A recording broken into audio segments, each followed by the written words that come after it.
Most of us can't get by without looking at our phone at least a couple hundred times a day. And while I could spend this whole video talking about why that's maybe not so great for us, today I actually want to talk about how you can use your phone as an amazingly effective tool for your home rehab routine. Let's get into it. While there are a lot of ways that you could potentially use your phone in your home rehab routine, I want to focus on how to use it for self-feedback.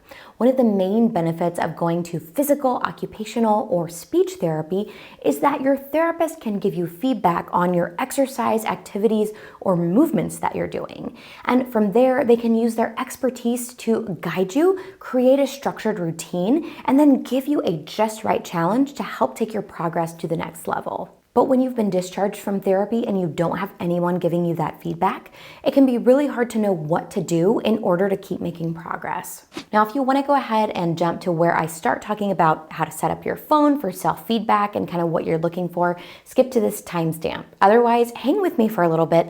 I'm going to explain how feedback is a principle of motor learning and how we apply that to stroke recovery. So like I mentioned, feedback is a motor learning principle, but what is motor learning? Well, it's the way that we improve the performance of a particular skill through practice and experience. Now, when we think about motor learning and particularly about feedback, there are two different types of feedback we need to consider: extrinsic and intrinsic. Now, let me define these in the context of what you might be doing during a typical therapy session. Intrinsic feedback is the feedback that you're giving yourself, whether that's through the sensations of your body or the perception of how you think you're doing. Extrinsic feedback would be the feedback that you get from an external source, something outside of yourself. In the case of a therapy session, this would be from your therapist. And this is the type of feedback that our phone is going to give to us. Now, extrinsic feedback can actually be broken down into two different categories: knowledge of performance and knowledge of results.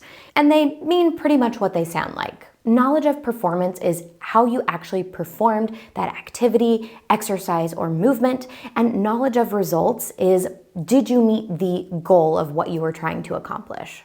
Motor learning principles like using feedback have been used in physical education, in sports, and in music for some time. And there have been lots of studies that show that it is effective in these populations. However, there's much less evidence on its use with people who are post-stroke. There was an older study from 2006 that looked at extrinsic feedback with stroke survivors, and in that study they did find it to be beneficial, but they ended up coming up with more questions that needed to be answered as a result of this study. So here's my thought process as an evidence-based therapist. If this technique has been shown to be effective in other populations, which it has, and it has been shown to not cause any harm, which I didn't see anything in particular that stated it has caused harm, it's something that is worthwhile to try. Of course, anytime you're trying something new or different in your therapy routine, you need to make sure you check with your doctor or therapist first. Let's talk about how we can functionally set up our phone to give us extrinsic feedback. So we do this by using our cameras, and more specifically, our video function. The way that we're going to get that self-feedback is to set up your phone on video mode, and you're going to video your home therapy session. By doing this, you're going to be able to go back and look at that home therapy session and see where breakdowns may be happening or there may be room for improvement. So let me get more specific. I want to talk about how to actually set this up to be effective. You are going to set up the task that you're going to do. Let's say, for example, you want to practice reaching up into a cabinet to get a dish down. That lifting your arm has been something that you've been working really hard on. What you want to do is set the camera up so that you are completely in view. You want to make sure that nothing is blocking the thing that you're trying to work on. So if it's arm movement, you want to make sure that you can really see your arm fully in the frame.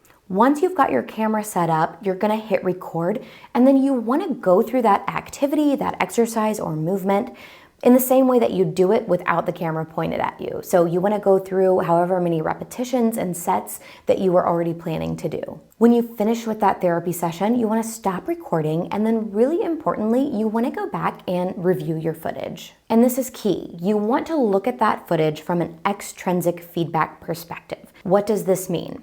Well, you want to look at it objectively. You want to look at it as though you're seeing it through somebody else's eyes, almost like you're watching somebody else do this. You also want to give yourself that knowledge of performance and knowledge of results after you watch yourself. So how did you accomplish that task? Were you able to do it effectively? Did you have any compensatory movements? For example, if you're practicing reaching, one, were you able to actually get up and reach the dish and bring it down? That was good, but also, so that was knowledge of results, right? You were able to do it, you achieved your goal. Knowledge of performance, were you hiking that shoulder as a compensatory movement, trying to get that dish down as you reached? So this is really important. This is where you go back, you're analyzing your movements, you're looking at this from the perspective of someone on the outside, right? Because then you can go back and maybe change how you approach your next therapy routine, maybe how you're doing a specific exercise, or maybe you even say, hey, based on that, where I was hiking my shoulder, I'm gonna start practicing while looking in a mirror. So even though I might not be reaching up into the cabinet, I'm gonna functionally practice that exercise in front of a mirror so I can try to stop hiking up that shoulder. It's really hard for us to objectively evaluate ourselves and give ourselves feedback. So when we use our phones to video ourselves, we have hard, cold evidence of what we're doing, what we look like when we're doing something, and then we can go back and reevaluate how we might want to do it in the future. It can also encourage you to be more active in your therapy routine and be more mindful about what you're doing. It allows for fine-tuning. So you can go back and watch yourself and say, hey, I was hiking that shoulder. That's something that I need to work on. So next time that I do it, I'm gonna work on trying to keep that shoulder down while I'm lifting my arm. And last but not least, it helps you to track your progress. When you're videoing yourself, you can see the changes that you're making over time. And you can even make goals based on what you're doing today and what you hope to achieve based on what you're seeing from that video footage. Leave me a comment and let me know, is this a method that you've tried before in your own home rehab? And did you see progress from it if you tried it? As always, if you found this video helpful, please make sure to leave it a like. And if you're new here or haven't already, make sure that you subscribe to the channel and click the bell to get notifications for when I post new videos. Post Stroke is a nonprofit, and you can help us keep our content free, either by giving us a super thanks by clicking in the YouTube bar below, by giving us a one-time donation via PayPal, or by becoming a Patreon member, where in exchange for a monthly donation, you get access to cool perks like social media shoutouts, behind-the-scenes footage, and YouTube shoutouts, of which I have some today. A huge thank you to all of our patrons, and a special thank you to Heather G, Ryan D, and Modus Nova in our Empower tier. We can't do what we do without you all. Thank you all so much for watching. I'll see you next time.